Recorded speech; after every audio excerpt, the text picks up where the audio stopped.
সন্দেশখালী কাণ্ডের প্রতিবাদে রবিবার সন্ধ্যায় সিপিএমের নৈহাটি এরিয়া কমিটির পক্ষ থেকে এক প্রতিবাদ মিছিলের আয়োজন করা হয়েছিল। উক্ত মিছিলে যোগ দিয়ে সিপিএমের নৈহাটি এরিয়া কমিটির সম্পাদক দেবজিৎ ব্যানার্জি বলেন, তৃণমূল চোরেদের সরকার, স্বাভাবিকভাবেই এই সরকার চোরেদের গ্রেপ্তার করবে না। শেখ শাহজাহানের ভেরির টাকা তৃণমূল নেতাদের পকেটে যেত। দেবজিৎবাবুর দাবি, শেখ শাহজাহানকে বাঁচাতে নৈহাটির বিধায়ক তথা সেচ মন্ত্রী পার্থ ভৌমিক সন্দেশখালী ছুটেছেন, কারণ সন্দেশখালীর টাকা সেচ মন্ত্রীও খাচ্ছেন। তার দাবি, চোরেদের ঠিকানা হলো একমাত্র জেল, চোরেদের কেউ বাঁচাতে পারবে না। শেখ শাহজাহান ও তার ভাই সিরাজকে গ্রেপ্তারের দাবিসহ প্রাক্তন বিধায়ক নিরাপদ সর্দারকে মুক্তির দাবিতে এদিন সরব হন বাম কর্মীরা। তৃণমূল কংগ্রেস চোরেদের তৈরি সরকার, স্বাভাবিকভাবেই এই সরকার চোরেদের গ্রেপ্তার করবে না।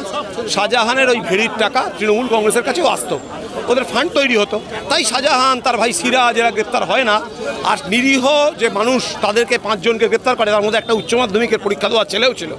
আর এর মধ্যে বলতে হবে বিধায়ক নিরাপদ সরকার, তার যদি আয় ব্যয় দেখুন, বাড়ির যদি অবস্থা দেখুন, খেতে পায় না এমন অবস্থা।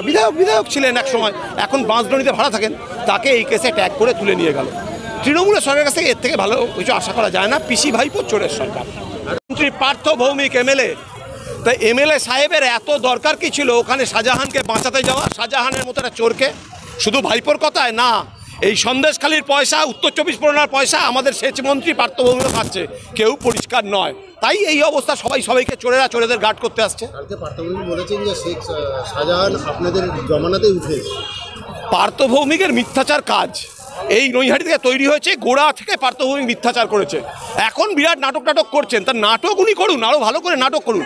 রাজনীতিতে দয়া করে নাটকটা বন্ধ করুন।